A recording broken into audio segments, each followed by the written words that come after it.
Hey guys, wanted to talk about a wonderful thing that's happening right now, which is the Narnia read-along from Mystery Date with a Book. I read The Lion, the Witch, and the Wardrobe, which was the first one. It is the publication order. There is a prequel to it called The Magician's Nephew. That's what she started with, but just got done with The Lion, the Witch, and the Wardrobe, and it is fantastic. I want to talk about it with you here, guys, but first I want to tell you about a giveaway. Alright guys, I'm really excited to share with you guys this giveaway, and I want to give it to you because I already own the game. It's Call of Duty World War II. It's a Steam access code. It comes with 2 DLCs.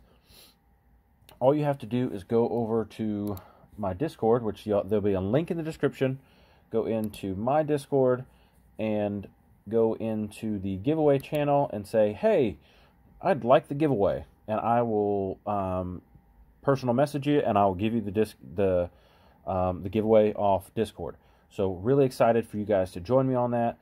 I hope that you guys are excited about the giveaway. Also, while we're here, wanted to show you a little bit about Book E Club, which is right here.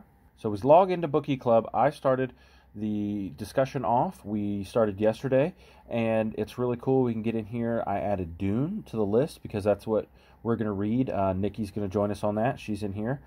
And I'm really excited to have you guys join Book E Club. If we're both on at the same time, currently there's nobody on to chat, but we can use the chat and we can talk about. I'm pointing with my finger. Y'all can't see that. But really excited for you guys to jump into Book E Club as well. So thank you guys for checking this out. So please join the Narnia read-along with Mystery Date with a Book. I'm going to put her link down in the description below. You guys go check her out and check out the Narnia read-along. It's really cool. I'm going to spoil it a little bit at the end for you. So when I say, okay, spoilers are going to start, go ahead and click off if you haven't read it. I think you should read it, but don't let me spoil it for you, okay? So I'm going to go spoiler for you right now, and then I'll say, hey, spoilers start, and then you can click off if you haven't already read the book. So the book is based on 4 siblings. This is back World War II era England, and they are trying to escape the Blitz. So back in London at the early part of World War II, the Nazis were bombing London daily. People were dying, bombs were coming everywhere. So their parents, the kids' names are Peter, Lucy, Edmund, and Susan. They shipped them out to a professor. I don't know how they know the professor. It's not really stated in the first book. But when they're at this house, the house is very old. And at one point, they are playing hide and seek, and they find a wardrobe. Kind of the basis there. So Lucy enters the wardrobe and goes into the magical world of Narnia, where she comes upon a lamppost, which is very important, and she comes upon a young fawn named Mr. Tutmos. A fawn is a half-human, half-goat person. From there, I won't say any more. Really wonderful Christian allegory where C.S. Lewis, who was a Christian himself, used some of the Christ story and really brought it to a kid's level where it makes it easy for children to understand, and it really describes the sacrifice and the love that Aslan does for one of the boys.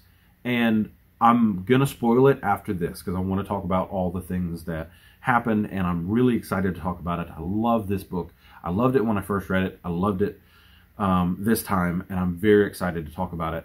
So go ahead. If you haven't read it, please go read it. Most libraries have it, and I would love for you to pick it up. So spoilers start right now. Okay, so the story, after Lucy goes into the wardrobe, she meets Mr. Tutmos, and they go to her home, and he is kind of under her spell.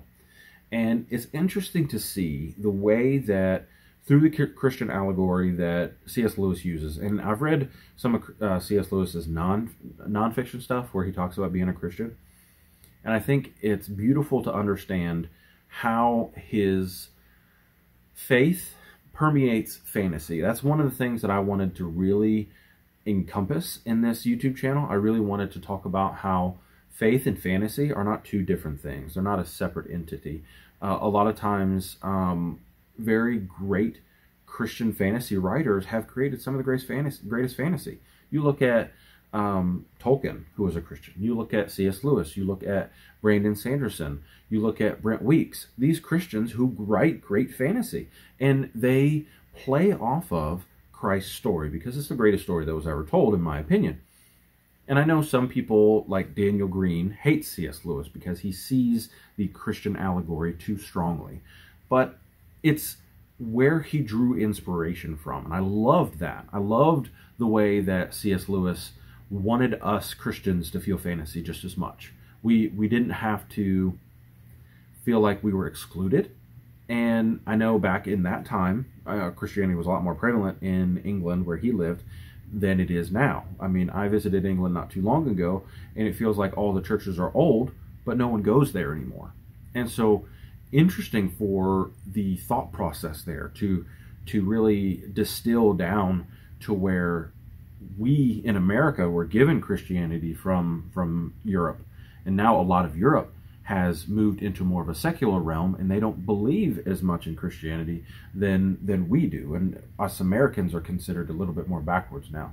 And so I think the story transcends that. It transcends the idea of when Edmund comes in and he gets literal sin in his heart, that Turkish delight he eats from the queen, and she stands for the devil, and how when you get a little bit of that sin, you get pulled back into that sin, and his heart was poisoned by it.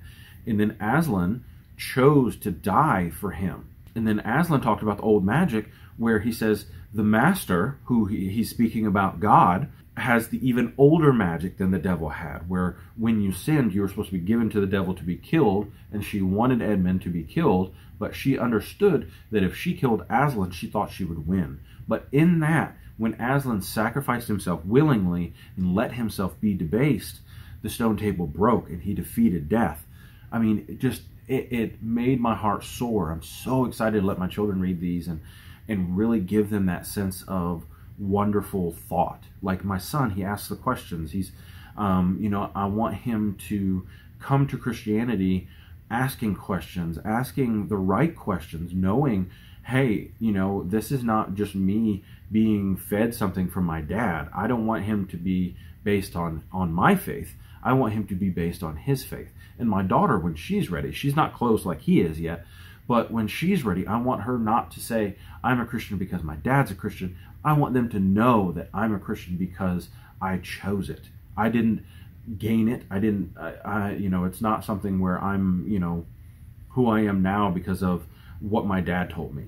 I want my kids to choose Christianity the way that I chose Christianity. I was 19 and I found it. I looked at it. Same thing with C.S. Lewis.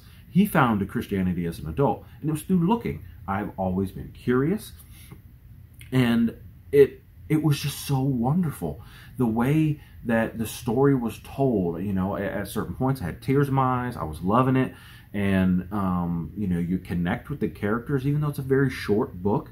I found it so interesting, and I really wanted to live in that world more. I'm really excited to keep doing the Narnia read-along, Follow Mystery Date with the Books read-along, because I want to be part of that. I've never read A Horse and His Boy. I've never read Prince Caspian. I've never gone all the way to The Last Battle. I don't know about those books yet, and I'm so excited to get to them. But this one really was amazing. I loved it so much. I read it on my Kindle. Libby does a great thing where you can borrow Kindle books too. So I know I shill for Libby all the time, but it's great for me because I don't have to buy books. I can actually just borrow them from the library digitally, and that helps me out a ton. Helps the channel out a ton, so give them that little shout out. Hopefully you guys use them. They're a great service. I have a Discord, I have a Twitter, and I have a Goodreads. And I would love for you guys to join me there. I love talking about books, even when it's not in a YouTube video. So if you want to join me there, please do, and I will talk to you guys later. Bye.